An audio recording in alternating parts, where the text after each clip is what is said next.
señora, levante la cabeza. Es hora de cobrar venganza contra quienes le hicieron esto. En el opulento mundo de las élites mexicanas, donde las fortunas se construyen sobre secretos y las lealtades son tan frágiles como el cristal, Elvira Montoya, la esposa trofeo del magnate Ricardo de la Vega, estaba siendo arrastrada hacia un oscuro abismo. Quien la rescató no fue otro que el hombre contratado para vigilarla, el enigmático guardaespaldas Mateo Vargas. 28 años.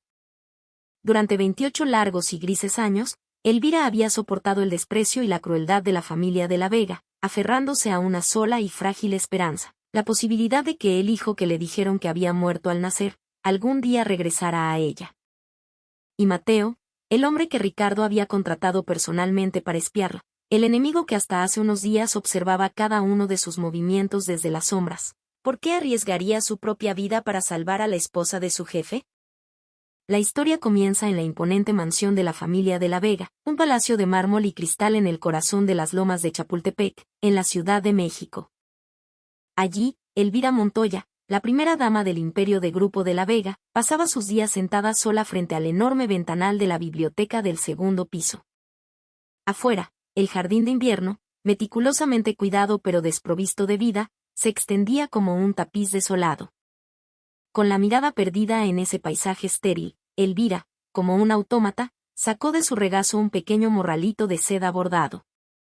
Dentro de esa bolsita, pulida por el roce constante de sus dedos, yacía un solitario y desgastado calcetín de bebé, una reliquia que llevaba consigo las indelebles marcas del tiempo. Los dedos de Elvira comenzaron a acariciar la diminuta prenda de lana con una ternura infinita, como si estuviera tocando la piel de un ser vivo. ¿Qué historia se escondía en ese viejo calcetín para que la esposa de uno de los hombres más poderosos de México se aferrara a él con tanta devoción? A simple vista, Elvira era la encarnación de la perfecta esposa de la élite. Vestida con sedas importadas y adornada con joyas que valían una fortuna, reinaba como la señora de aquella opulenta residencia. Sin embargo, una mirada más atenta a sus ojos revelaría un vacío abrumador. Eran los ojos de un alma que había abandonado su cuerpo, dejando atrás una muñeca de porcelana, hermosa pero hueca. Entre las críticas mordaces de su suegra, doña Isabel, la vigilancia incesante, las infidelidades descaradas de su esposo y su total indiferencia, Elvira no era una persona en esa casa, era un adorno más. Nadie escuchaba sus palabras, nadie secaba sus lágrimas. Así, los días de Elvira se convertían en una sucesión de horas en las que respiraba, pero no vivía. Fue entonces cuando la puerta de la biblioteca se abrió de golpe. Sobresaltada, Elvira escondió rápidamente el morralito de seda en su regazo mientras su esposo, Ricardo de la Vega, entraba con su habitual aire de arrogancia. Al ver a su esposa, una mueca de desdén se dibujó en su rostro. ¿Qué? Otra vez jugueteando con ese trapo viejo, soltó con una risa burlona. Elvira no respondió. Mantuvo la cabeza gacha, mordiéndose el labio con fuerza. A Ricardo, la patética imagen de su esposa le pareció tan lamentable que soltó una carcajada antes de desplomarse en un sofá de cuero. Las criadas me han contado que últimamente estás perdiendo la cabeza. Dicen que hablas sola en habitaciones vacías en mitad de la noche y que cantas canciones de cuna en esta biblioteca. Los hombros de Elvira temblaron casi imperceptiblemente, pero siguió en silencio. Los largos años en esa casa le habían enseñado a sobrevivir. Sabía, con la certeza amarga de la experiencia, que cualquier palabra que pronunciara solo sería recibida con más burlas y desprecio. Ricardo cruzó las piernas y continuó con una calma estudiada. Por eso, he tomado ciertas medidas. Elvira levantó la vista. Una sonrisa torcida se dibujaba en los labios de su esposo. He elegido a un hombre de confianza, un exmilitar de las fuerzas especiales. A partir de hoy, estará pegado a ti como tu sombra. El pretexto era su protección, pero Elvira entendió de inmediato. Aquello no era protección, era vigilancia. Su esposo, y quizás su suegra también, habían declarado la guerra, una guerra en la que cada uno de sus movimientos sería observado y reportado. Las manos de Elvira se crisparon sobre su regazo, los nudillos blancos por la presión, pero no pronunció una sola palabra. Sabía que rebelarse era inútil. En ese preciso instante, un hombre emergió de detrás de Ricardo. Era un joven de unos 28 años, vestido con un abrigo negro impecable. Tenía una mandíbula afilada como tallada en piedra y una mirada impasible, desprovista de cualquier emoción. Con la disciplina de un militar, entró en la biblioteca y se inclinó respetuosamente ante Elvira. A partir de hoy, estaré a su servicio, señora. Soy Mateo Vargas. Su voz era grave y tranquila, pero contenía un peso inusual, la solidez de una roca sumergida en las profundidades del océano, imperturbable. Elvira levantó lentamente la cabeza y lo miró a los ojos. Por un instante, la mirada de Mateo vaciló. Antes de llegar a esa casa, se había hecho una idea de lo que encontraría. La esposa de un magnate, probablemente una mujer arrogante y superficial, cubierta de joyas ostentosas, que miraba a los sirvientes por encima del hombro. Pero la mujer que tenía delante era completamente diferente. Su rostro era pálido hasta la transparencia, sus ojos desenfocados, como los de una niña que había perdido el camino a casa hacía mucho tiempo. Eran unos ojos dolorosamente vacíos. Sin darse cuenta, Mateo desvió la mirada.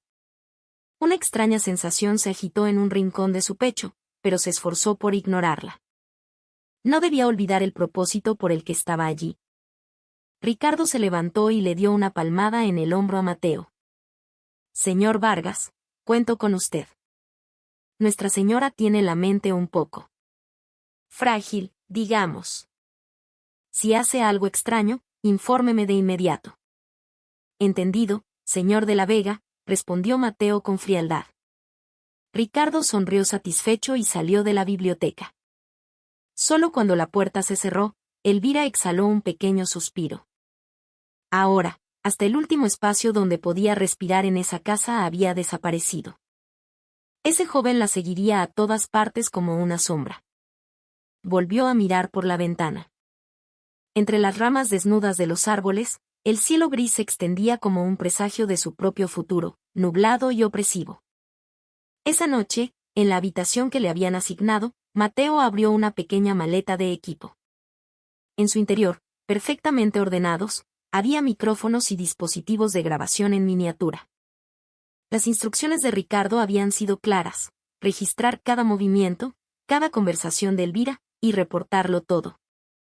Con la excusa de revisar el sistema de seguridad de la mansión, Mateo instaló hábilmente los micrófonos en la biblioteca y en la entrada del dormitorio de Elvira.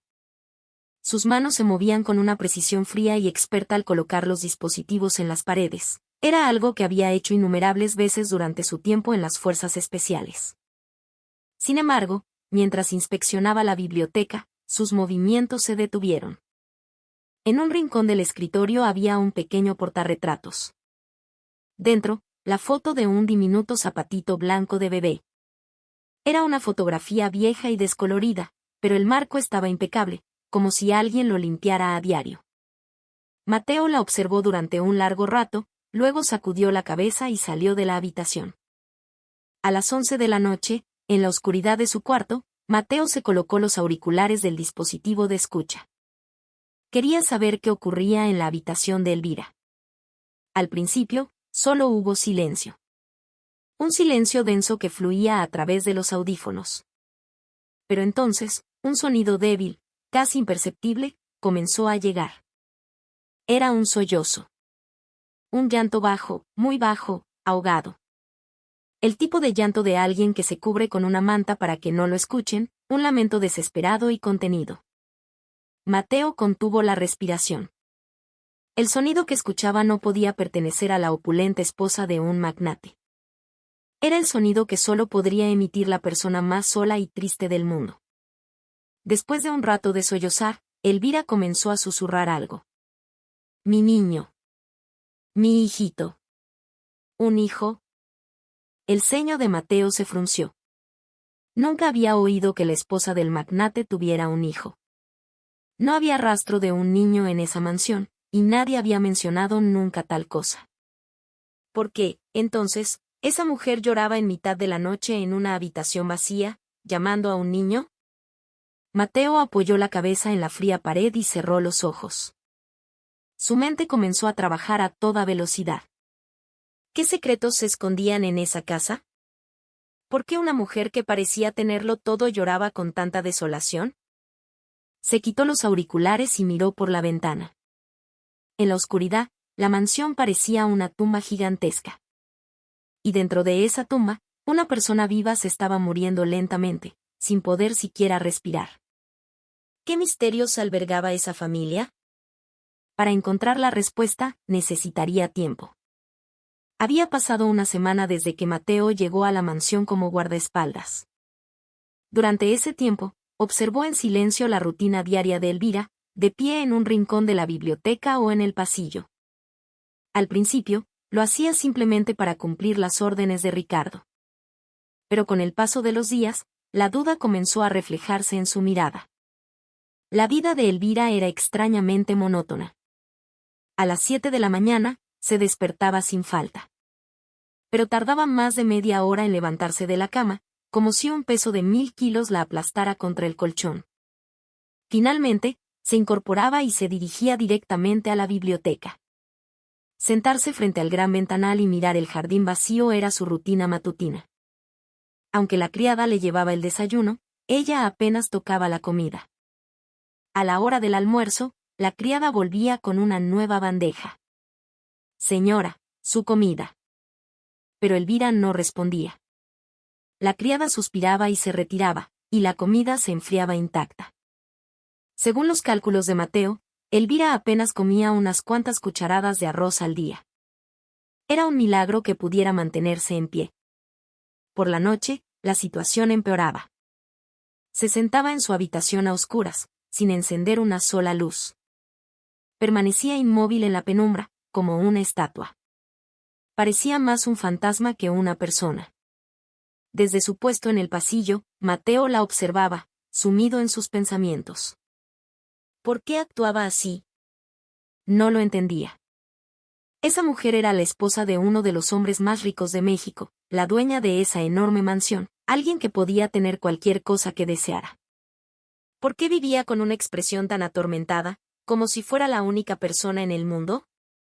Después de una semana de observación, Mateo llegó a una conclusión. Esa mansión no era un hogar, era una prisión. Y Elvira era la prisionera. Una prisión dorada, la más lujosa y solitaria del mundo. Una tarde, ocurrió algo que lo cambió todo. Elvira estaba sentada sola en el comedor, con la cuchara en la mano, mirando al vacío, como de costumbre. Mateo la observaba desde la entrada. De repente, la puerta principal se abrió con un estruendo. Mateo giró la cabeza instintivamente. Se oyeron varias pisadas en el vestíbulo. Poco después, apareció Ricardo. Pero no estaba solo. A su lado, una mujer desconocida. Parecía tener 20 y tantos años, vestida con un llamativo vestido y un maquillaje intenso. Ricardo la rodeaba por la cintura sin ningún reparo mientras entraban en el comedor. La mirada de Mateo se endureció. Entendió la situación al instante. El esposo había traído a su amante a la casa familiar. Y lo había hecho mientras su esposa cenaba. A Ricardo no le importó la presencia de Mateo. Actuaba como si el guardaespaldas fuera un mueble más, sin dignarse a mirarlo. La amante se acercó a la mesa con una risa contenida. Se detuvo junto a la silla de Elvira y le dio una patada a la pata de la silla. «Vaya, señora». Su voz estaba cargada de sarcasmo. ¿Todavía come con esa cara de velorio? Los hombros de Elvira se encogieron, pero no levantó la vista. Solo su mano, que sostenía la cuchara, se puso pálida por la tensión. La amante continuó, con los labios fruncidos en una mueca de desprecio. Me enteré de que su familia está en la ruina y no tiene a dónde ir. ¡Qué falta de vergüenza! ¿Todavía le pasa la comida? Mateo apretó los puños. Entendió el significado de sus palabras al instante. La familia de Elvira había quebrado. Por eso, según esa cruel burla, ella estaba atrapada en esa casa, sin tener a dónde huir. Ricardo añadió más leña al fuego. Le hicimos el favor de recogerla de la basura y ni siquiera lo agradece. Se sentó en la cabecera de la mesa y le hizo un gesto a Elvira. Oye, quita esa cara de muerta. Me quitas el apetito. ¿Cara de muerta? ¿Llamar así a su propia esposa? Mateo apretó los dientes. Ese hombre no la veía como una persona, sino como un objeto molesto. Pero Elvira no dijo nada. Solo temblaba, con la cuchara en la mano, la cabeza hundida y los hombros encogidos, como un pajarito esperando a que pasara la tormenta. La imagen le partió el corazón a Mateo. ¿Por qué no decía nada? ¿Por qué soportaba tanta humillación en silencio? No podía entenderlo. Pero al mismo tiempo, sí podía. Esa mujer se había rendido hacía mucho tiempo. Había aprendido por las malas que resistirse era inútil. La amante se sentó junto a Ricardo, coqueteando. Mi amor, tengo hambre. Comamos ya. Ricardo llamó a una criada. Oye. ¿Qué esperas? Sirve la cena. Las criadas corrieron a traer los platillos. Ricardo y su amante comenzaron a cenar como si nada, como si Elvira no existiera, riendo y conversando entre ellos. Elvira ya no pudo sostener la cuchara. Se quedó con la cabeza gacha, mirando fijamente la comida en la mesa. Mateo observó la escena con los dientes apretados. Casi al final de la cena, Ricardo sacó un sobre de su chaqueta y lo arrojó frente a Elvira.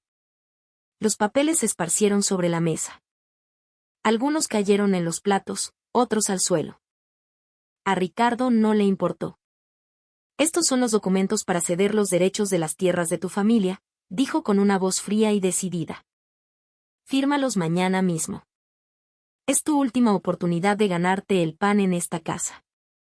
Las manos de Elvira temblaron. Las tierras de su familia. Probablemente era lo último que le quedaba. La única propiedad que sobrevivió a la quiebra de su familia. Pero Ricardo pretendía arrebatárselo también. Ricardo se levantó. Tomó la mano de su amante y se dirigió hacia las escaleras, subiendo al segundo piso entre risas. Un silencio gélido se instaló en el comedor. Elvira permaneció sentada durante un largo rato. Sus hombros se sacudían levemente. Estaba llorando. En silencio, sin que nadie la oyera, con la cabeza hundida. Mateo se acercó lentamente a la mesa. Se agachó para recoger los papeles que habían caído al suelo. Mientras los recogía, uno por uno, su mirada recorrió inevitablemente el contenido. Un contrato de compraventa de terrenos, un poder notarial, varios documentos legales. Y al final de uno de ellos, una firma captó su atención. Ricardo de la Vega. La caligrafía era afilada, con una curva distintiva al final. En el instante en que vio esa firma, Mateo sintió que todo su cuerpo se congelaba. Un momento. Un recuerdo de hacía años le golpeó como un rayo. Esa firma. La he visto antes. El corazón de Mateo comenzó a latir con una fuerza descomunal. ¿Será posible? ¿Es la misma firma del libro de contabilidad del orfanato? Mateo sintió que sus manos, que sostenían los documentos, se apretaban involuntariamente. Le faltaba el aire. Un sudor frío le recorrió la espalda. El esposo de esta mujer desdichada, el hombre que en ese momento se reía con su amante en el piso de arriba. ¿Podría estar conectado con su propio pasado? Mateo, temblando, juntó los documentos. Se acercó lentamente a Elvira y se los entregó. Señora, aquí tiene. Elvira levantó la cabeza.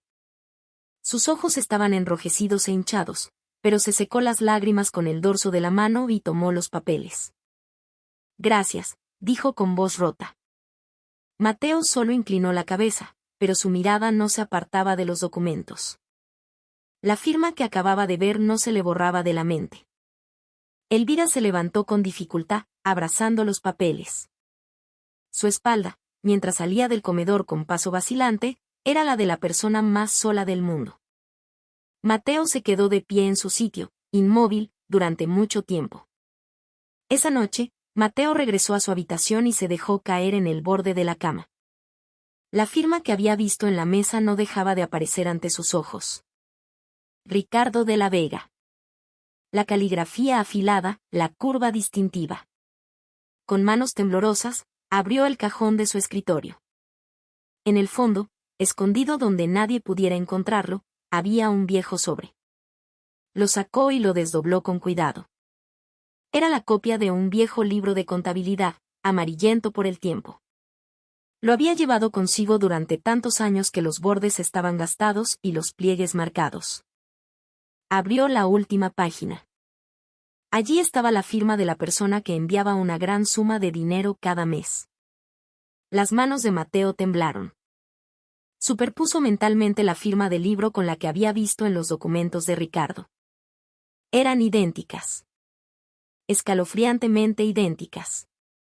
No había lugar a dudas. Mateo dejó el libro sobre sus rodillas y miró al techo. En la oscuridad, solo sus ojos brillaban débilmente. Los recuerdos volvieron. El día que había cambiado su vida para siempre. Mateo se había criado en Estados Unidos. El primer recuerdo que tenía era el de un viejo orfanato en un pequeño pueblo del Medio Oeste. Las paredes despintadas, el suelo de madera que crujía, y las habitaciones estrechas donde se hacinaban decenas de niños. Pasó allí su primera infancia. Por suerte, no estuvo mucho tiempo. A los 5 años, fue adoptado por una pareja. No eran ricos, pero sí cálidos y amables. No podían comprarle juguetes caros, pero le dieron amor a raudales. Mateo, nuestro hijo, solía decir su madre adoptiva. Acogieron a un niño asiático sin lazos de sangre como si fuera suyo. Mateo creció rodeado de ese amor, convirtiéndose en un chico americano normal. A veces, al mirarse al espejo, se preguntaba, ¿por qué mi pelo es negro? ¿Por qué mis ojos son diferentes? Pero el amor de sus padres adoptivos borraba rápidamente esas dudas. Después de la secundaria, se alistó en el ejército. Se unió a las fuerzas especiales, soportó un entrenamiento brutal y se convirtió en un soldado formidable. Pero la tragedia llegó de repente. Mientras estaba en una misión en el extranjero, recibió una llamada urgente. Sus padres adoptivos habían sufrido un accidente de coche. Cuando Mateo regresó, ya no estaban en este mundo. En el funeral, no derramó ni una lágrima. El shock era tan grande que las lágrimas no salían. Solo miraba los 2 ataúdes, aturdido. Las personas que más lo habían amado en el mundo se habían ido. Ahora estaba solo. Unos días después del funeral, recibió una llamada extraña. Mateo, soy yo, la directora del orfanato. Mateo se sorprendió. Era la directora del orfanato de su infancia, con quien había perdido el contacto después de la adopción. Su voz sonaba débil.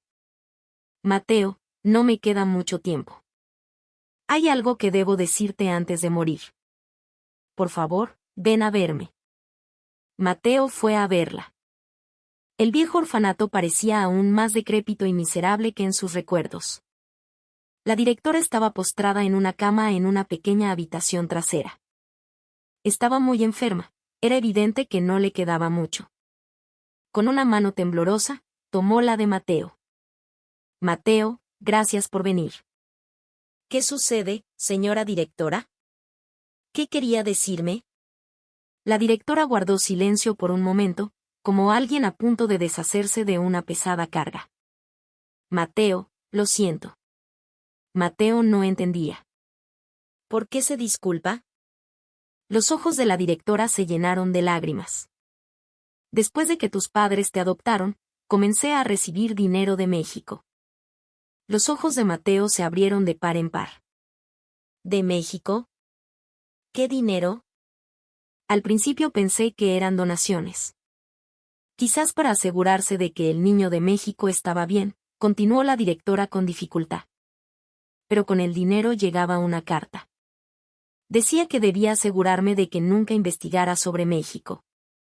Que tu pasado debía quedar enterrado para siempre. A Mateo le faltó el aire. ¿Qué quiere decir? Alguien estaba pagando para borrar tu existencia, Mateo, dijo la directora con voz temblorosa. llegaba una gran suma de dinero cada mes. El dinero me asustaba, pero me asustaba más que dejara de llegar. Necesitábamos fondos para el orfanato. Por eso nunca te lo dije. Mateo no podía decir nada. Sentía la mente en blanco. La directora, con mano temblorosa, sacó algo de debajo de la cama. Un viejo libro de contabilidad. Toma esto. Aquí está el registro de la persona que enviaba el dinero cada mes. Y su firma. Mateo tomó el libro. Al abrirlo, vio fechas, cantidades y una firma peculiar repetida una y otra vez. Mateo, no sé quién eres. No sé por qué te abandonaron en México. Pero ahora que estoy a punto de morir, no puedo irme en paz. Tienes derecho a conocer la verdad sobre tu vida. Esas fueron sus últimas palabras. Unos días después, la directora falleció, y Mateo se quedó solo con el viejo libro. A partir de ese día, Mateo cambió por completo. El dolor por la pérdida de sus padres adoptivos se mezcló con el shock de saber que su existencia había sido borrada deliberadamente. Ambas emociones ardían en su pecho como una llama. No fui simplemente abandonado. Miró la firma en el libro miles de veces. Alguien pagó para borrarme.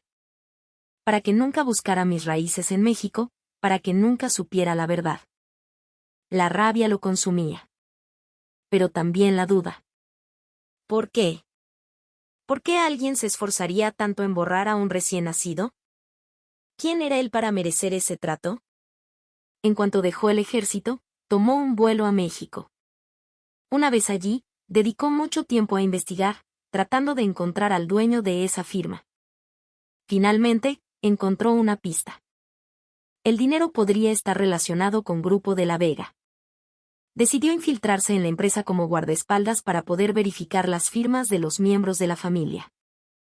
Y hoy, en los documentos de ese hombre que atormentaba a Elvira, había encontrado exactamente esa firma.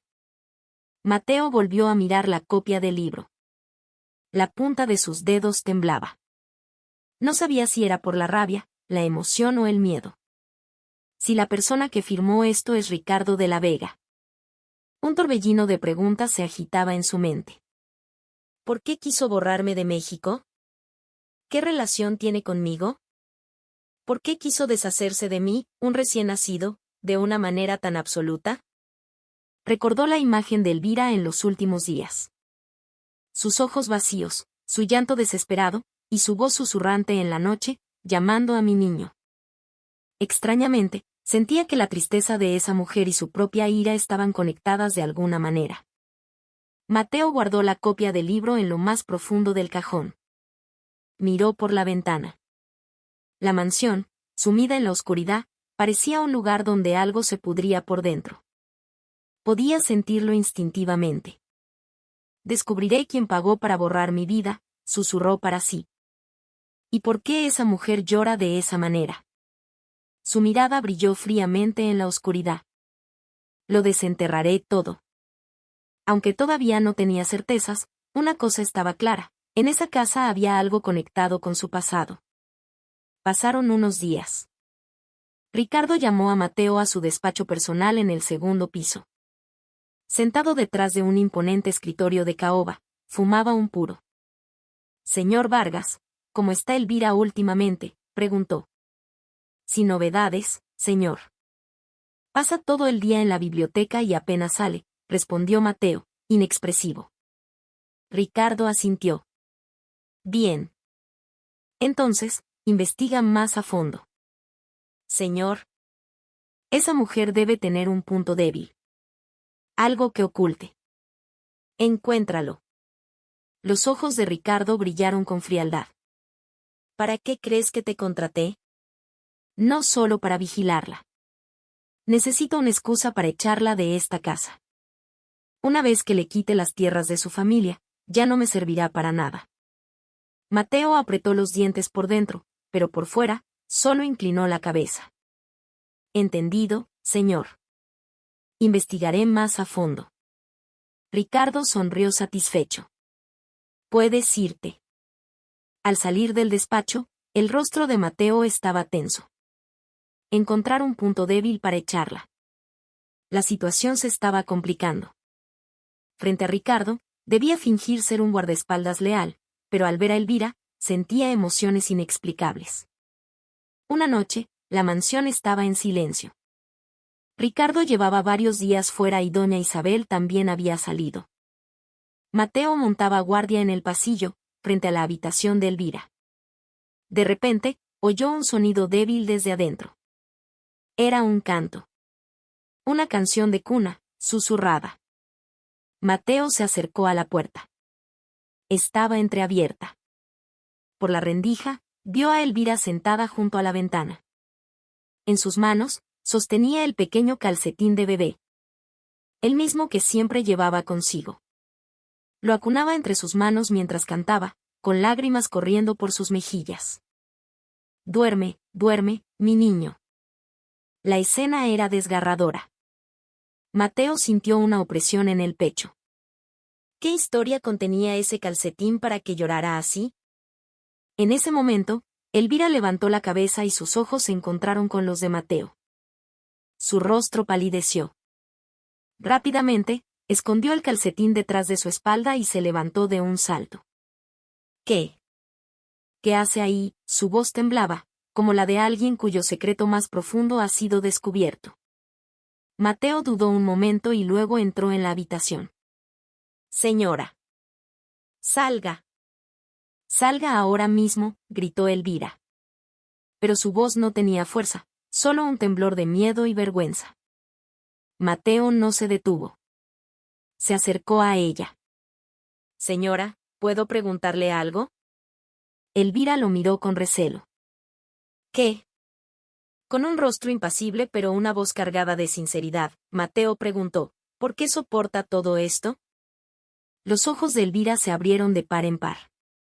La he observado durante días. He visto cómo la tratan el señor de la Vega y doña Isabel. He oído lo que las criadas susurran a sus espaldas, su voz era firme. Dicen que su familia está en la ruina. Si es así, ¿no sería mejor irse? ¿Por qué sigue aquí? Elvira guardó silencio. Su mano, detrás de la espalda, apretaba el calcetín con fuerza. Sus labios temblaron, pero las palabras no salían. Finalmente, habló en voz baja y rota. Porque si no estoy aquí, mi hijo no podrá encontrarme. Los ojos de Mateo vacilaron. Su hijo. Mi hijo, al que perdí hace 28 años, las lágrimas volvieron a brotar. Sigo aquí por si, de alguna manera, sigue vivo y vuelve a buscarme. No puedo moverme de este lugar. Mateo contuvo la respiración. Un hijo perdido hace 28 años. Esas palabras resonaron en su cabeza. ¿Perdió a su hijo?, preguntó con cautela. Elvira asintió y sacó el calcetín. El viejo y descolorido calcetín de bebé. Mi suegra dijo que murió al nacer, dijo Elvira, con la voz temblorosa. Dijo que nació prematuro y no sobrevivió. Que ni siquiera pudieron hacerle un funeral. Mateo escuchaba en silencio. Pero yo lo recuerdo perfectamente, Elvira levantó la cabeza. Su rostro estaba bañado en lágrimas, pero su mirada era firme. Justo antes de perder el conocimiento, oí un llanto desde fuera de la habitación. El llanto fuerte de un bebé. Todavía lo oigo en mis oídos. Su mano apretó el calcetín con más fuerza. ¿Cómo puede llorar un bebé muerto? Mi hijo no murió. Alguien me lo robó. El corazón de Mateo comenzó a latir con fuerza. Un niño desaparecido al nacer hace 28 años. Y su propio pasado, borrado por alguien. ¿Era una coincidencia? Oh. Mateo estaba confundido, pero sabía que no podía mostrar sus emociones. Señora, dijo Mateo. Elvira levantó la vista. Yo la ayudaré. Los ojos de Elvira se abrieron de par en par. ¿Qué? Buscaré las pistas que mencionó. Elvira lo miró, incrédula. ¿Por qué? ¿Por qué me ayudaría usted? Usted es un hombre contratado por mi esposo. Era verdad. Mateo era el espía de Ricardo. ¿Por qué querría ayudarla? Mateo guardó silencio un momento y luego respondió en voz baja. Yo también estoy buscando algo. Elvira lo miró con extrañeza, pero Mateo no dio más explicaciones. No puedo darle detalles. Pero puedo asegurarle una cosa, la mirada de Mateo era firme. No soy su enemigo. Elvira lo miró a los ojos durante un largo rato, como si buscara la verdad en su mirada. Y lentamente, muy lentamente, su expresión cambió. Por primera vez en 28 años, sentía el deseo de confiar en alguien. De verdad me ayudará, su voz tembló, una mezcla de esperanza y miedo. Mateo asintió. Haré todo lo que pueda. En ese momento, las lágrimas volvieron a caer por las mejillas de Elvira. Pero esta vez, no eran de tristeza. Era la primera vez en 28 años que alguien se ofrecía a estar de su lado.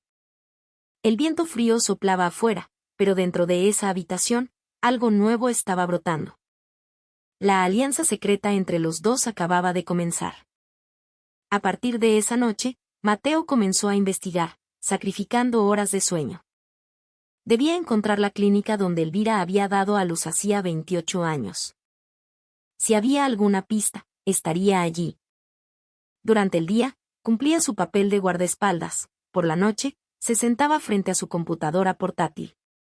Buscó en listas de clínicas de maternidad de la Ciudad de México y sus alrededores de hace 28 años.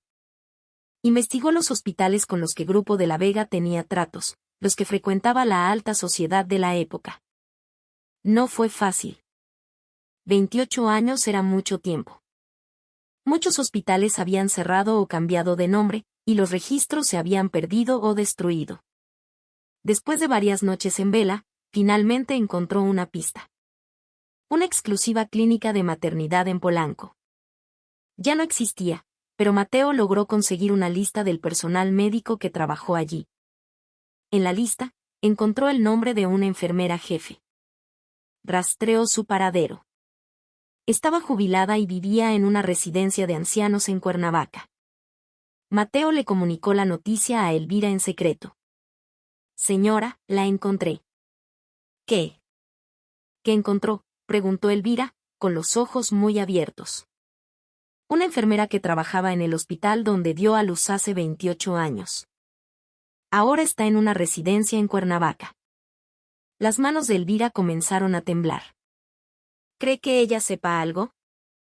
Tendremos que verla en persona. Pero debe salir de esta casa en secreto. Ni el señor de la Vega ni doña Isabel pueden saberlo. Elvira asintió. Juntos, idearon un plan. A la mañana siguiente, Elvira fue a ver a su suegra. Suegra, ¿puedo salir un momento hoy? Doña Isabel la miró con ojos fríos. ¿Salir? ¿A dónde quieres ir de repente? Quisiera ir a la basílica a rezar. Últimamente me siento muy confundida. Elvira habló con la voz más débil que pudo fingir. Una nuera conocida por su mente frágil que quería ir a rezar a una iglesia no era motivo de sospecha para doña Isabel. HMPH. ¿Y de qué servirá rezar?, resopló. Está bien, ve. Pero lleva al señor Vargas contigo. Elvira asintió, aliviada. Gracias, suegra. Una hora después, el sedán negro conducido por Mateo salía de la mansión. Dejaron atrás la ciudad y se adentraron en la carretera. Sentada en el asiento trasero, Elvira guardaba silencio, mirando por la ventana. Mateo conducía sin decir una palabra. Después de un rato, Elvira habló. Señor Vargas. No le informará de esto a mi esposo, ¿verdad? Las manos de Mateo se tensaron ligeramente sobre el volante. Mi esposo solo busca una excusa para echarme de esta casa, continuó Elvira, su voz fría y afilada. En el espejo retrovisor, Mateo vio sus ojos, llenos de desconfianza y miedo. ¿No será esto una trampa para empujarme a un abismo aún mayor? Mateo guardó silencio un momento. Luego, encontrando su mirada en el espejo, dijo lentamente, al principio, pensé que esto era solo un trabajo. Hacer lo que el señor de la Vega ordenara, sin importar lo que le pasara a usted. Hizo una pausa. Pero cuando la oí llorar, aferrada a ese calcetín, algo cambió. Los ojos de Elvira vacilaron. Yo también sé un poco lo que es vivir una vida entera engañado, en una mentira. Sé lo infernal que puede ser. Había un dejo de amargura en su voz. Elvira no entendió completamente sus palabras, pero sintió la sinceridad en ellas. No se preocupe por el reporte al señor de la Vega. Yo me encargaré. Diré que fuimos a la basílica. La mirada de Mateo en el espejo era firme. Puede que no confíe en mí. Pero la persona que vamos a ver hoy podría tener la respuesta más importante de su vida. Eso es lo prioritario. Elvira lo miró un momento y luego volvió la vista a la ventana. De acuerdo, dijo en voz baja. El coche siguió su camino, dejando atrás el paisaje urbano. Una hora más tarde, se detuvieron frente a una pequeña residencia de ancianos. Era un edificio antiguo, de 3 pisos, con la pintura desconchada y el jardín descuidado. Mateo bajó primero y le abrió la puerta a Elvira. Las piernas de ella temblaban. El momento que había esperado durante 28 años estaba frente a ella. ¿Se encuentra bien, señora?, preguntó Mateo. Elvira respiró hondo y asintió. Vamos. Entraron y pidieron ver a la enfermera. Un empleado los guió hacia el jardín, donde una anciana estaba sentada en una banca, en silla de ruedas, mirando al cielo. Esa es la señora Kim, dijo el empleado antes de retirarse. El corazón de Elvira latía con fuerza. Sentía que no podía moverse. Mateo se acercó primero. Disculpe, ¿es usted la enfermera Kim Son-ha? La anciana giró la cabeza lentamente. ¿Quiénes son ustedes? Vinimos a preguntarle algo. Hace 28 años, usted trabajaba en una clínica de maternidad en Polanco, ¿verdad? Los ojos de la anciana vacilaron, pero luego negó con la cabeza. No recuerdo. Fue hace mucho tiempo. Mateo sacó unos papeles que había preparado, una copia de los registros de la clínica. Por favor, mire esto. La anciana tomó los documentos con manos temblorosas. Mateo señaló la parte inferior. ¿Recuerda esta firma? En el instante en que los ojos de la anciana se posaron en la firma de Ricardo de la Vega, sus hombros comenzaron a temblar violentamente. Esa firma, su voz se quebró. La recuerdo. Era el hijo del presidente de Grupo de la Vega. Elvira se tambaleó hacia adelante. ¿Lo sabe? ¿Sabe lo que pasó ese día? La anciana la miró. Sus ojos se llenaron de lágrimas. Usted es la madre. Elvira asintió, las lágrimas corriendo por sus mejillas. Mi bebé. ¿Sabe qué le pasó a mi bebé? Por favor, dígamelo. La anciana guardó silencio. Finalmente, con voz temblorosa, dijo, esa noche, el llanto del bebé se oía por todo el pasillo. Elvira contuvo el aliento. Era un niño sano, un varón. Lloraba con fuerza. Pero... La voz de la anciana tembló. Doña Isabel gritó que dijéramos que el bebé estaba muerto. Que, un grito ahogado escapó de los labios de Elvira. Díganle a la madre que el bebé murió, nos ordenó. Digan que nació prematuro y no sobrevivió. Si abren la boca, me encargaré de cerrar este hospital. La anciana recordó el terror de ese día. El director estaba tan asustado que no dijo nada. Y yo. Yo también tuve miedo y guardé silencio. He vivido con esa culpa toda mi vida. Elvira sintió que sus fuerzas la abandonaban. Se desplomó en el suelo. Mi bebé. Mi bebé estaba vivo. Vi a doña Isabel envolver al bebé en una manta y salir por la puerta trasera, sollozó la anciana. No sé qué pasó con él después. Pero de lo que estoy segura es de que ese bebé no estaba muerto. El llanto de Elvira se convirtió en un grito de agonía. 28 años. 28 años soportando que la llamaran loca, que se burlaran de ella por aferrarse a un hijo muerto. Y todo había sido una mentira. Se golpeaba el pecho, llorando desconsoladamente. Mateo observaba, apretando los puños. Doña Isabel se llevó al bebé. Y ese bebé fue enviado a alguna parte. Como yo, enviado a un orfanato en Estados Unidos hace 28 años. La certeza crecía en su interior. Pero debía esperar. Se acercó a Elvira y la ayudó a levantarse. Señora, Elvira lo miró con el rostro bañado en lágrimas. Ahora lo sabe. Su hijo estaba vivo, la voz de Mateo era firme. Ahora debe ser fuerte. Si solo llora, no encontrará nada. Elvira lo miró a los ojos. Había una determinación inquebrantable en ellos. La ayudaré hasta el final. Las palabras de Mateo hicieron que Elvira volviera a llorar, pero esta vez, eran lágrimas de esperanza. Apoyándose en su brazo, se puso en pie. Su corazón, aunque tembloroso, comenzaba a endurecerse. Mi hijo está vivo. Alguien me lo arrebató, pero está vivo. Puedo encontrarlo. Debo encontrarlo. Después de la visita a Cuernavaca, Elvira cambió. Por primera vez en 28 años, había un brillo de vida en sus ojos.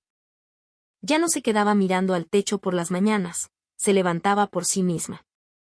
En las comidas, comenzó a comer más que unas simples cucharadas. Pero el cambio más notable fue en su mirada. En esas pupilas antes vacías, ahora ardía una llama, la esperanza. Sin embargo, la primera en notar el cambio fue su suegra, doña Isabel. Una tarde, mientras tomaba el té en la sala, vio a Elvira paseando por el jardín, seguida por Mateo. Los ojos de doña Isabel se entrecerraron. La postura de Elvira era diferente. La mujer que antes arrastraba los pies con los hombros caídos, ahora caminaba con la cabeza en alto. Algo no estaba bien. Inmediatamente, llamó a su asistente. Investiga los movimientos de esos dos. ¿A dónde fueron? ¿Con quién se encontraron? Quiero saberlo todo. Unos días después, llegó el informe. Señora, la semana pasada, la señora Elvira y el señor Vargas visitaron una residencia de ancianos en Cuernavaca. Una residencia de ancianos, los ojos de doña Isabel brillaron. ¿Quién está allí?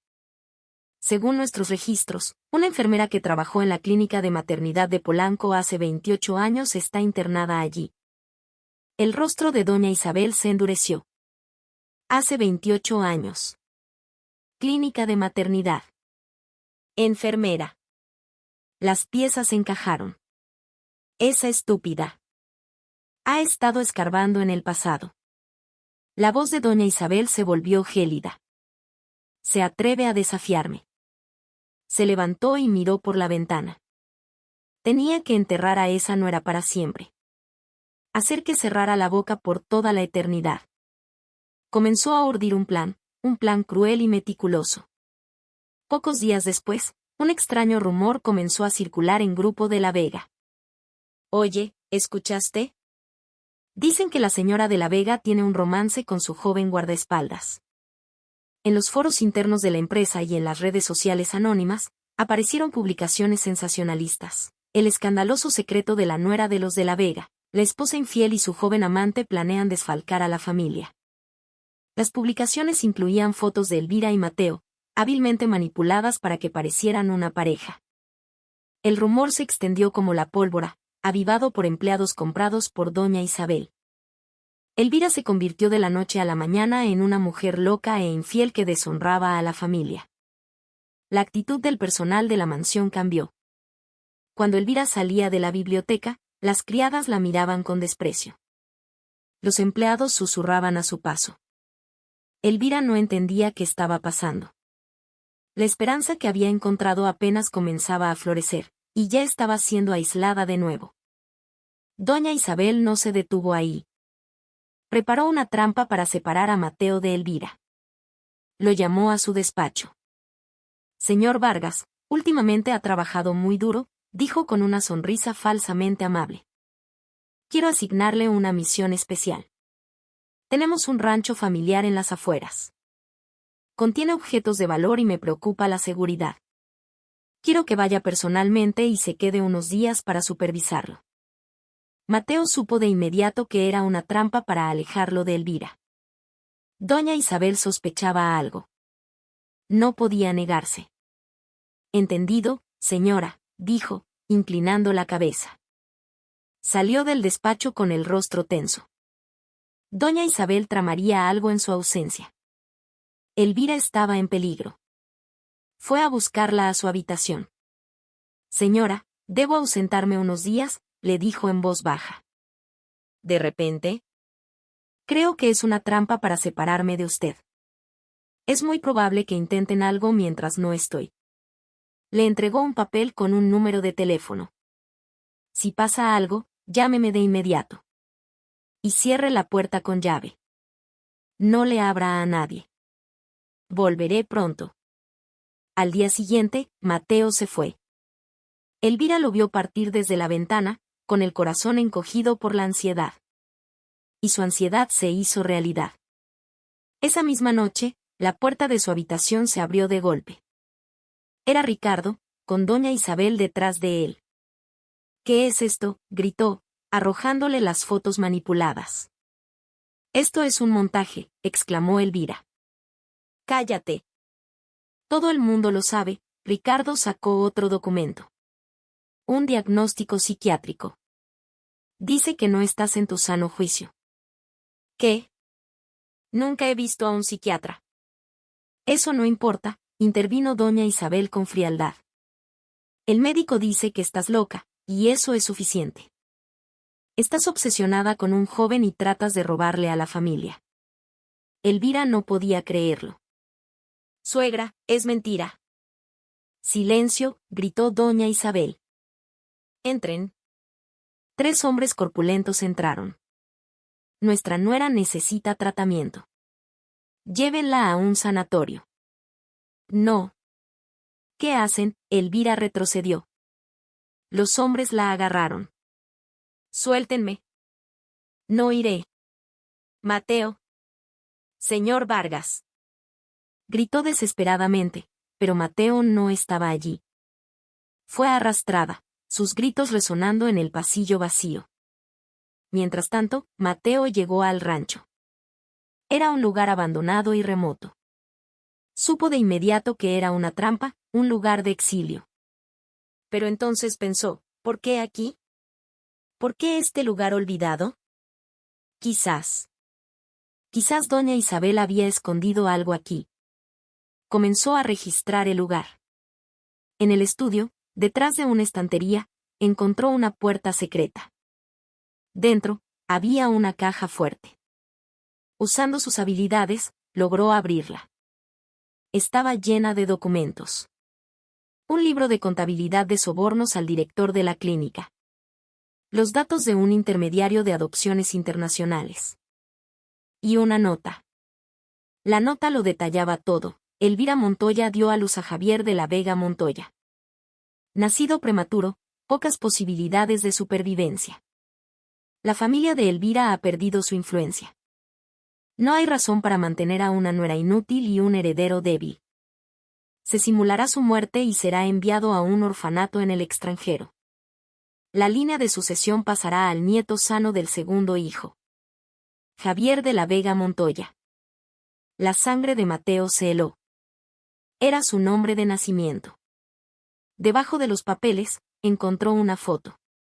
Un recién nacido envuelto en una manta blanca. En sus pies, un pequeño calcetín. Era idéntico al que Elvira atesoraba. Le dio la vuelta a la foto.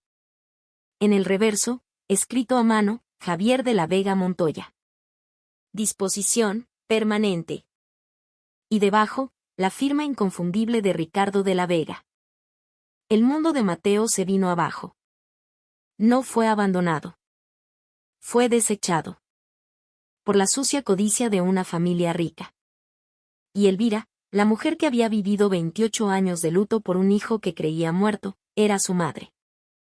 En ese instante, el micrófono oculto que había dejado en la mansión se activó. Oyó los gritos de Elvira. Suéltenme. Mateo. Y la voz fría de doña Isabel, llévenla al sanatorio. Mateo se levantó de un salto. Mientras él descubría la verdad, su madre estaba siendo arrastrada al infierno. Guardó los documentos y la foto y salió corriendo. Arrancó el coche y pisó el acelerador a fondo, volando por la carretera. Recordó la conversación, sanatorio. Sabía a cuál se referían, una clínica privada en las afueras de Toluca, propiedad de la familia. Condujo como un loco bajo la lluvia torrencial. A lo lejos, vio una ambulancia sin las luces de emergencia encendidas. «Es esa». Se lanzó hacia ella, cerrándole el paso bruscamente. El chirrido de los neumáticos, el estruendo del impacto. Antes de que los coches se detuvieran por completo, Mateo ya estaba fuera. 3 matones bajaron de la ambulancia con bates y tubos de metal. Pero Mateo, consumido por una furia helada, los neutralizó en segundos con una precisión letal. Huyeron despavoridos. Corrió hacia la parte trasera de la ambulancia y abrió las puertas. Allí estaba Elvira. Atada de pies y manos, con la boca sellada con cinta adhesiva. Sus ojos, llenos de terror, se encontraron con los de él. «Señora», subió y le quitó la cinta con cuidado. Los sollozos de Elvira brotaron. Desató sus ataduras. «Lamento haber tardado». Su propia voz temblaba. «Soy yo, Mateo». «Ya está a salvo». Elvira se derrumbó en sus brazos, llorando como una niña. Era la primera vez en 28 años que se permitía apoyarse en alguien. Después de un largo rato, ella preguntó con voz rota, «¿Por qué? ¿Por qué me salvó?» «Se pondrá en peligro». Mateo la sujetó por los hombros y la miró a los ojos. «Señora», dijo con voz grave y firme. «Levante la cabeza. Es hora de cobrar venganza contra quienes le hicieron esto». Los ojos de Elvira se abrieron de par en par. Venganza. La palabra encendió algo en su interior, la ira, la injusticia, todo lo que había reprimido durante 28 años. «Tengo todas las pruebas», continuó Mateo. «Todo lo que doña Isabel y su esposo hicieron. Lo revelaremos todo». Elvira lo miró. En sus ojos, vio una determinación inquebrantable. «Confíe en mí, señora. Es hora de luchar». Y por primera vez, Elvira sintió que podía. «De acuerdo», asintió, las lágrimas ahora de resolución. «Lucharé». A las 9 de la mañana siguiente, en la sala de juntas de Grupo de la Vega, doña Isabel se dirigía al consejo. «Miembros del consejo, lamento informarles que mi nuera sufrió una crisis nerviosa y ha sido internada. Propongo que su participación accionaria sea transferida a mi hijo, Ricardo, por el bien de la estabilidad de la empresa». Justo cuando Ricardo distribuía los documentos, las puertas de la sala se abrieron de golpe. Eran Elvira y Mateo. Elvira, ya no la figura temblorosa de la noche anterior, caminaba con una dignidad regia. Ricardo y doña Isabel palidecieron. «¿Cómo te atreves a traer a esta loca aquí?», gritó doña Isabel a Mateo. «Llamen a la policía». «La policía ya viene en camino». «Yo los llamé», dijo Mateo con frialdad, arrojando una pila de documentos sobre la mesa. Eran las pruebas de la caja fuerte. Los miembros del consejo los leyeron, sus rostros mudando del desconcierto al horror. «Es un montaje», gritó Ricardo. «No lo es», dijo Mateo. Estos documentos estaban en la caja fuerte secreta de doña Isabel, en el rancho. Sacó la vieja foto. Esta es la foto de un recién nacido que llegó a un orfanato de Estados Unidos hace 28 años. Elvira, a su lado, sacó el pequeño calcetín de lana. Lo colocó junto a la foto. El calcetín de la foto y el que ella sostenía eran un par perfecto. «Yo misma los tejí antes de que naciera mi hijo», dijo Elvira, con la voz temblorosa. La sala quedó en silencio. «Hace 28 años», continuó Mateo, su voz resonando en la sala, «doña Isabel robó al hijo de su nuera. Mintió diciendo que había muerto y lo envió al extranjero. Todo para asegurar la sucesión para el hijo de su otro hijo. Se volvió hacia Ricardo y doña Isabel. ¿Y ese niño? El niño que desecharon como basura hace 28 años. Sus ojos ardían. Soy yo. El tiempo se detuvo. Ricardo se quedó boquiabierto. Doña Isabel se desplomó en su silla. Mi hijo. Javier, susurró Elvira, acercándose a Mateo. Él asintió, con los ojos llenos de lágrimas. Mamá. Elvira cayó de rodillas, sollozando su nombre. Javier, hijo mío. Se abrazaron, un madre y un hijo reunidos después de 28 años de una mentira cruel.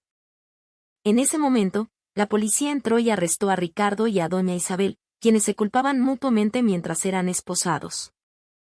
Elvira, de la mano de su hijo, caminó hacia la ventana.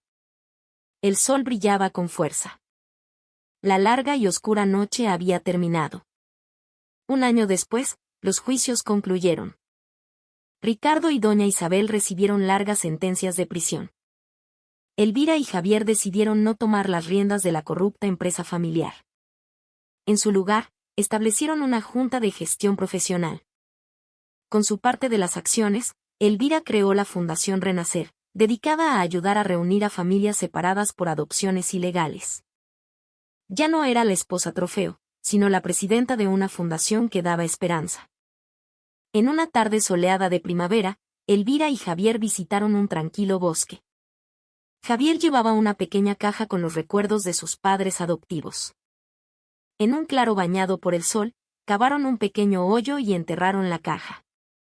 Papá, mamá, dijo Javier, con la voz quebrada. Encontré a mi verdadera madre. Gracias por criarme, por amarme. Elvira, a su lado, rezó en silencio. Gracias por cuidar de mi hijo cuando yo no pude. Ustedes son sus verdaderos padres. Nunca lo olvidaré. Esa noche, en su nuevo hogar, una casa modesta y cálida en las afueras de la ciudad, prepararon la cena juntos. ¿Qué quieres cenar, Javier?, preguntó Elvira desde la cocina. Lo que tú prepares, mamá, estará delicioso, respondió él con una sonrisa. Se sentaron a la mesa, compartiendo una comida sencilla.